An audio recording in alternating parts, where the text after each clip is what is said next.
Given the current COVID-19 health crisis, it's my responsibility as a business operator to ensure the safety of myself and my clients. So I thought it would be a good idea to outline some of the practical measures that I'm taking in response to COVID-19 when working on your media projects. Now, the good news is that many parts of the creative process will remain unchanged. Post-production, for instance, such as editing, animating, voiceovers, etc., don't involve any physical contact between myself and clients. And as I work primarily as a solo operator, they present zero risk. Pre-production, which involves scripting, organisation and discussion of the project, is also able to be done remotely.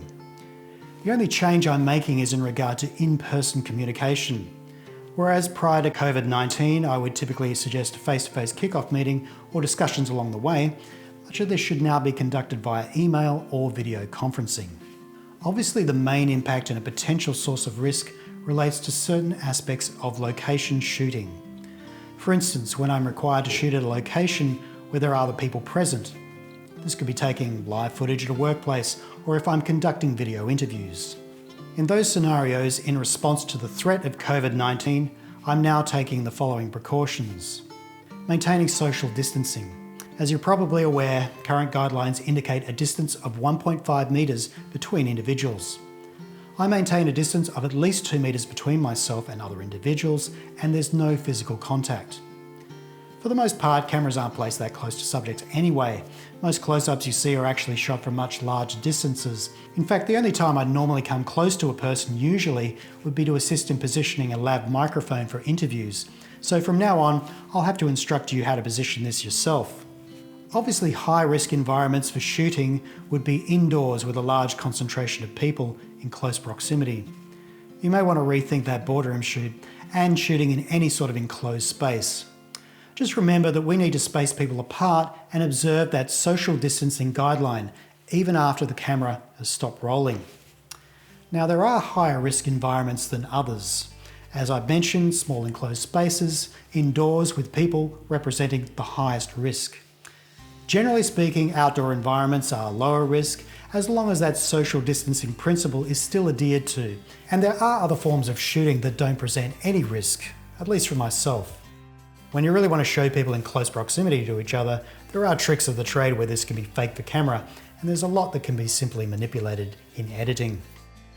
In the meantime though, if you need to show crowds of people in your videos or photos, we'll need to rely on existing stock footage. For things like product photography and video, I can always collect items and shoot them in my home studio. I will be wearing some basic protective equipment, most notably alcohol swabbed gloves. Hand contact with surfaces is probably the highest transmission risk, so gloves are really the only way to ensure this, rather than relying on the constant application of sanitizer to uncovered hands. Now, I won't be wearing masks on shoots, though I can if it makes you feel more comfortable. And I always wear long sleeve shirts, trousers and eyeglasses, so that remains basically unchanged. All my equipment is cleaned prior to shooting. This involves camera equipment, light stands, cables, and basically anything that might ordinarily be handled or come into contact with surfaces. Now, this is a very time-consuming activity, as you can imagine, that wouldn't normally be performed, but that I'm instigating to minimize any risk.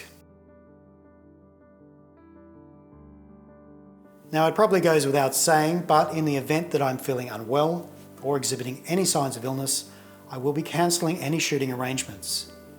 Likewise, I'm sure if you or any of your employees are reporting any symptoms, they should isolate themselves.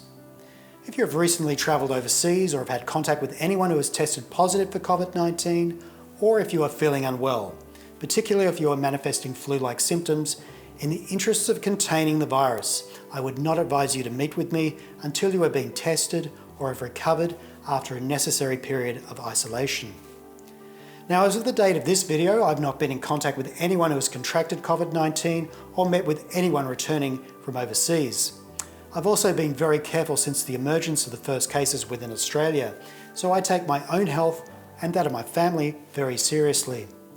I would strongly encourage all business owners to follow the guidelines set out by government agencies, as well as global health organisations, such as the World Health Organization and the Centre for Disease Control.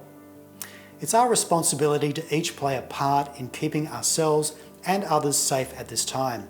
So if you suddenly begin feeling unwell and we have a shoot booked, just let me know and we'll cancel immediately and postpone this for another time in the future.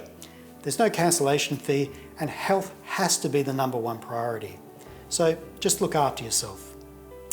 If you have any questions or concerns, please feel free to contact me and I'll do my best to help. It is a very challenging time for business, but if we take the necessary precautions and mitigate risk to ourselves and others, we'll all be the better for it once this current health crisis has passed. Thanks for watching, and I wish you well.